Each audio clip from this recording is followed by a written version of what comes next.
Hello viewers, I doctor SBK Lal welcome you all in my YouTube channel. मेरे YouTube channel में आपका बहुत बहुत स्वागत है। आज का वीडियो कथावाचक प्रकरण को लेकर के है।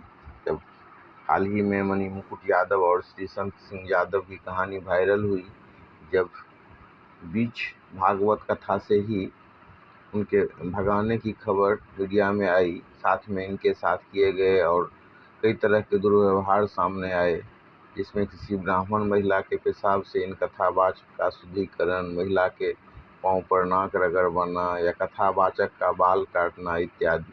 इसी बीच यह खबर आई कि यजमान ब्राह्मण थे और कुछ एक ब्राह्मण को यह बर्दाश्त नहीं था कि उनके बीच कोई यादव कथा करे। तो आप देख सकते हैं कि कथावाचक सिर्फ ब्राह्मण ही नहीं है, देश में बहुत सारे ऐसे कथावाचक हैं और प्रवचन करता हैं, संत हैं जो ब्राह्मण नहीं हैं, और ऐसा कोई भेदभाव नहीं है और समाज में भी इसको लेकर के कोई ऐसा इशू नहीं बनाया जाता है। तो इसी बीच खबर आई कि यजमान ब्राह्मण थे और कुछ एक ब्राह्मण को यह बर्दाश्त नहीं था कि उनके बीच कोई यादव कथा करे। तो कई जगह ऐसी स्थिति नहीं है कि मतलब कोई यादव कथा करे और ब्राह्मण में कुछ ऐसा घृणा हो। तो जैसा पूरा इस विवाद को मीडिया सब के हिसाब से ऐसे ऐसे चीज़ को भड़काने में बड़ी मदद मिली, जिसके माध्यम से पूरा ये अस्त व्यस्त और पुलिस पर पथराव और मतलब अराजकता, थाना घेराव और बहुत सा विवाद का अप्रिय मोड़ ले आया। होना क्या चाहिए कि कोई भी जो कानून के विरुद्ध काम करता है, संविधान के विरुद्ध काम करता है, अस्पृश्यता को अपनाता है या कानून को हाथ में लेता है, तो उसको जाति के और धर्म के चश्मा से नहीं देखें। वो सिर्फ जो संविधान का अपराध करता है या मतलब कानून का उल्लंघन का अपराध करता है, तो उसको उस नज़र से देखिए, उसको यादव और ब्राह्मण के नज़रिए से नहीं देखिए। तो अब हम आते हैं फिर मूल घटना पर। तो वैसे ये यादव जी तो पिछले 15 साल से कथा कर रहे थे और ये जानकारी अगल बगल में और आसपास के इलाके में सबको थी।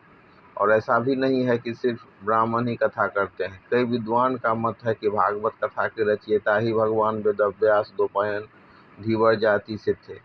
भागवत में भगवान का चरित्र का गुणगान किया गया है और स्वयं यदुवंशी थे। अब इस देश में ब्राह्मणवादी व्यवस्था ने पूरे समाज को बांट दिया। समाज को कई जाति और उपजाति में बांट दिया। पूजा करने का अधिकार, शिक्षा उपार्जन का अधिकार, ओम उच्चारण का अधिकार, मंदिर में जाने का अधिकार और न जाने कितने तरह के अधिकारों से उन्हें वंचित किया गया। समाज में छुआछूत फैलाया गया, अस्पृश्यता की भावना समाज में फैलाई गई। कुछ इलाके तो ऐसे थे जहां महिलाओं को स्तन तक ढकने का अधिकार नहीं था, खास करके मतलब दलित महिलाओं को। तो ऐसे इस बंटे समाज पर जब किसी विदेशी का आक्रमण हुआ तो सनातन धर्मियों का कत्लेआम हुआ, विदेशी शासक बने, महिलाओं से बलात्कार हुआ, लोगों का धर्मांतरण किया जाने लगा। फिर ब्राह्मणों के द्वारा इन कुप्रथाओं के विरुद्ध आंदोलन चलाया गया।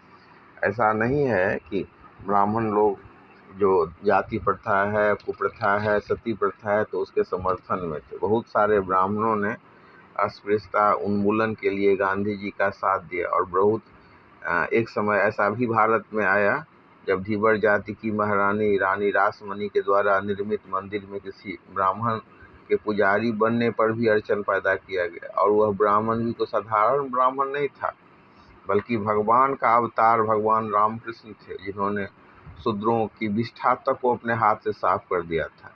इन्होंने आगे चलकर इस जाति पाति को मिटाने के लिए गंभीर प्रयास किए।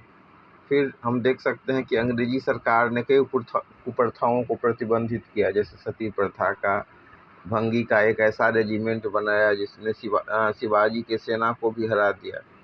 अब देश में कई एक ब्राह्मण ऐसे हैं जो जाति प्रथा के पाति के घोर विरोधी हैं, जाति प्रथा के विरोधी हैं। आपको ऐसे कई ब्राह्मण मिल जाएंगे जो आज अंतरजातीय विवाह भी कर रहे हैं। और ऐसा भी नहीं है कि ये भेदभाव सिर्फ ब्राह्मण ही कर रहे हैं, कई जगह तो OBC और EBC भी दलित पर अत्याचार कर रहे होते हैं। इतना ही नहीं, कई बार एक दलित को दूसरे का उत्पीड़न करते हुए आप देख सकते हैं। तो आज के समय में सर्वाधिक प्रासंगिक यही है कि विधि के समक्ष समता का धरातल पर जो विधि के समक्ष समता का सिद्धांत है उसका धरातल पर क्रियान्वयन किया जाए और जिसने भी कानून का उल्लंघन किया उसे सजा मिलनी चाहिए। आज हमें किसी अपराधी का धर्म या जाति बताकर समाज में घृणा नहीं फैलाना चाहिए, बल्कि उसे दंडित कर समाज को एक सबक देना चाहिए, क्योंकि भारत में प्रत्येक जाति और धर्म में कतिपय महान व्यक्तियों ने जन्म लिया है। तो ये जो कथावाचक हैं इनके बारे में कहा जाता है कि ये मतलब यादव जाति से होने के कारण उनको मतलब संघर्ष करना पड़ा या उनके साथ दुर्व्यवहार किया गया, और क्या ब्राह्मण लोग जो है सो दूसरे जाति से जो कथा करने वाले हैं उनको नहीं सुनते हैं। और अभी कोई भी ब्राह्मण ऐसा वहाँ पर आप देख सकते हैं, जो अलग अलग वीडियो है उसमें कोई भी ब्राह्मण ऐसा नहीं बोल रहा है जो यादव होने के नाते उसका विरोध किया गया। तो अब वैसे अगर हम देश में आकलन करें तो देख सकते हैं कि एक मंदिर में जो शूद्र हैं या दूसरे जाति के लोग हैं उनका प्रवेश बंद है। और कई बार देख सकते हैं कि देश के बड़े बड़े नेता ने इसको इशू बना करके जब आंदोलन किया और उतने बड़े नेता के समक्ष वो मंदिर में प्रवेश देने वाले जब नहीं सामने में आ सकते थे तो ताला कुंजी लगा करके भाग गए। ऐसा भी कई उदाहरण आया है। लेकिन मतलब जाति के चश्मा से हम इन गलत चीज़ को नहीं देखें, और जिसने भी मतलब ये इस तरह की भेदभाव की है उसको सज़ा मिलना चाहिए और कानून को अपना काम करने देना चाहिए, ना कि समाज को बांटने की कोशिश करनी चाहिए और भावना भड़काना चाहिए, और न ही इस पर राजनीति होनी चाहिए। क्योंकि हर एक धर्म में और हर एक जाति में अच्छे लोग हैं, और अगर किसी एक आदमी के साथ किसी एक व्यक्ति के द्वारा दुर्व्यवहार किया गया है तो उसको जातीय रंग नहीं देना चाहिए, और तभी निष्पक्ष आकलन करके और अगर न्याय की बात होगी तभी जो इसका समापन होगा। और इसको तो जातिवादी नज़रिए से इसको नहीं देखना चाहिए।